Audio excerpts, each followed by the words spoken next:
Folks, it's good to be here and talk about India. Let me give you some data about India so that all of us are on the same page. India is today a $4 trillion economy. In PPP terms, we are $17.9 trillion. China is the biggest economy with 39 trillion and the US 32 trillion. And India is $17.9 trillion. In 1991, when we opened up, our GDP was $275 billion. We've gone to $3.9 trillion by 2025 March, 8.11% a year in dollar terms for 34 years. Please do give an applause. GDP has grown from 5,32,000 crores, to those of us who know what is crores, to about 331 lakh crores in March 2025, which is about 12.2%, 12.11% a year in rupee terms. There's been huge growth ever since India opened. And to my friend here, I would say, we suffered for the first 40 years of India's freedom because of wrong policies by his very revered leader, Pandit Nehru. I respect Nehru for many things, but the misery that he caused by his bad policies, we are still paying for it in Kashmir, China, and the economy. In 1947, India was the largest economy in Asia. China was destroyed in the war, Southeast Asia destroyed in the war, and Japan was destroyed in the war. We had a manufacturing intact. 2.5 million Indians fought in the Second World War for the Allies. And in Asia, we are responsible for defeating the Japanese and pushing them back. Great Britain owed us 1.5 billion pounds for the war effort, and money was valuable those days. And then we brought in what is called socialism in the belief that a few set of people in Delhi knew how to rule a country of 330 million people. So at independence, white imperialists left us, brown imperialists took over, and the Indian people never felt any change. They were ruled by a ruling class in Delhi who thought they had the solution to India's ills and got us socialism. India was looted by the British. They took away $45 trillion of Indian money and wealth between 1757 to 1947. Read Utsa Patnaik's thesis on the loot of India, the drain of India. So India has been a very rich country. We are a poor people in a very, very rich country throughout our history, an old civilization which dominated the world with peace and prosperity and never conquered any other country. We must remember this. Because of bad policies between 1950 to 80, we grew at 3.5% a year, Asia at 6.5%, the world at 4.5%. We became poorer in 1980 compared to 1950. 80, we opened up, and we grew at 5.5% a year in real terms from in 80 to 90. And our foreign debt went from $20 billion to $80 billion during the time when we were broke in 91. And 91, when we opened up because we were broke, the magic started because the Indian entrepreneurs were liberated. We got our economic freedom back in 1991. And that economic freedom has made India what it is, a country with the fastest growth for any large country in the world. And India is the fifth largest industrial power in the world after China, United States, Germany, and Japan. In another 4 to 5 years, we'll be the third largest industrial power in the world. In steel, we make 160 million tons, second largest in the world. Cement, 445 million tons, second largest in the world after China. We make 22 million two-wheelers, largest in the world. 5.2 million four-wheelers, third largest in the world. And then we are the largest producer of spices, largest producer of sugar and cotton, alternating between the years. We make 335 million tons, grow 335 million tons of food grains, second largest in the world. We have the largest quantum of arable land for any country in the world, 50% irrigated. We have 555 million bovines in the world, which wander all about, and they got fundamental rights under the Indian Constitution. The only thing they can't do is vote when they wander about the streets. It's an unbelievably rich country with poor people, and we are going to grow very, very fast. We export $235 billion of software. 60% of global outsourcing comes here. The market value of $235 billion is $500 billion because the rates in India are quite low.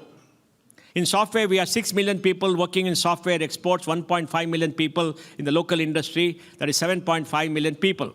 Of the top 10 software service companies by market value globally, 5 are Indian. Of the top 5, 3 are Indian. Of the 3.2 million people working in the top 10, 2.3 million are Indians. Of the 1 million hired for software globally last year, 500,000 are Indians. The United States has 6 million people in software. 1 million are Indians working here. Out of the 6 million for export, 60% work for American companies. Out of 10 million working for American companies, 4 million are Indians. And India is what has been a force multiplier for the American technology industry for the very many years. And you folks know about it because you are the heart at it. We don't get credit. We are abused by the left in India and by many political leaders saying we don't create value. But we have created value. We created high-quality jobs in India, and we trained all of them. As HR director in Infosys in 5 years, I recruited 200,000 people and trained 250,000 people. We set up a center in Mysore, investing 2,000 crores, where we trained 35,000 young people in software with no understanding of software for 26 weeks. And we used to spend something like about $5,000 per head per year training them. The IT industry spends $3 billion training them, and that's fantastic. On top of that, we have a startup industry with the third largest in the world. 167,000 startups, 22,000 funded, 120 unicorns, the third largest in the world, and creating value of $600 billion. But we only got $160 billion of investment in 2014 to 24. China invested $845 billion, America $2.32 trillion. So we fight with the hands bound, with the feet bound, with not much of investment coming into the area, but we have done very well. We slugged the butts out, working 12 hours a day, 7 days a week. And we built this great country. And we built this great country so that young people could come to America, pay fees to the nose, and enrich America, and stay in America and become great entrepreneurs. Hopefully, all of you will become billionaires. And I want all of you to become billionaires. India has the third largest number of billionaires in the world after the United States and China, 257 billionaires. By 2030, we'll have 500 billionaires. And that is extraordinary. And we have created something called the India Stack over the last 15 years, a piece of public use software, and we gave the world what is called digital public infrastructure. We have Aadhaar, 1.3 billion people have a number, and they can transact. We have UPI, last month, 18.6 billion transactions, $309 billion transferred, 45% of digital payments globally is in India. We can transfer money on a mobile in 30 seconds from bank to account, bank to bank, not through wallets, by going through the formal check clearing system globally. And we got a very good financial system. We got about 130,000 bank branches. We got about $3.5 trillion of bank deposits, which is very small for a country of our size. $3.5 trillion of bank lending. Our stock market has the largest number of derivative transactions because a lot of people do day trading, night trading, whatever trading. They're bond traders. And we have a market capitalization of $5 trillion. And we must be the fourth or fifth largest. It keeps shifting all the time. And China's market value didn't grow for many years. The market grew from 8,500 index in 2014 to 8,500 index in 2024. But India has shown tremendous growth. In the entire stock market in the world, there's been only two countries which have given superior returns in the last 30 years, India and the United States. And every 5 years, the crown shifts. And my friend Saurabh Mukherjee will give you all the data about how value has been created. We got 5,500 companies listed in the stock exchange, and they're very good companies. We got very good corporate governance standards.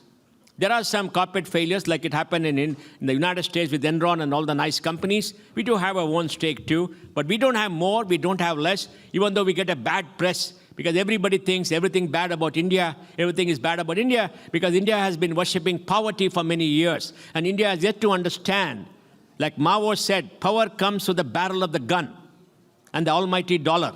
There are only two things the world respects: economic power and military power. And India has been a failure in both, but now India is growing. We are creating a lot of jobs. 16 million people enter the formal work system every year because they have to open another account and they have to pay a subscription because something called the EPFO, and that gives data by gender, by age group, by state, 190 industry classifications for the last 75 months. And most people in Delhi sitting in JNU don't even look at data and bemoan the lack of employment. In the South, we have no people for employment. People come from the north to come because UP is now growing and it's very good. And we want UP to grow. Bihar is yet to grow. We get people from Jharkhand, West Bengal, which is a failed state, and Kerala, etc. They all come to Bangalore and the south to work, and we have a shortage of people. And India's population is growing at 0.8%. Fertility has come to 2.0, below replacement rate. Whole of the south is 1.6 to 1.7. And we have 1,020 women for 1,000 men. We have more women than men in India. And today, the good news. We have more girls in school than boys. Many of the boys are rowdy boys who come out of school. Out of 100 kids entering class 1, about 80 complete class 10. Don't believe the Pratham data. It's all wrong because based on rural schools, not the entire country, 80% of the 80 pass, that is 64. 56 enter class 11 and 12. And 28 go to college. So the age group of 18 to 23, only 28% go to college. We graduate more women graduates than men. I'll finish in 2-3 minutes, Doc. We graduate more women than men, and more women are coming out. And more women are coming out in UP, in his state, in Rajasthan, in Madhya Pradesh.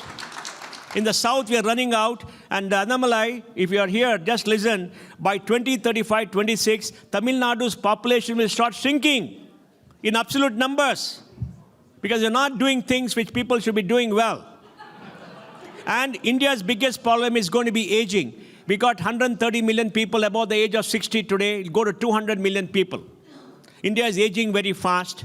India's fertility is down. Indian women are dominating. And Indian women are going great guns. 18 to 20% of board positions now are women. In the startup industry, maybe 15-20% are women. You can ask Nitya here. Nitya is one of our greatest stars in the startup firmament.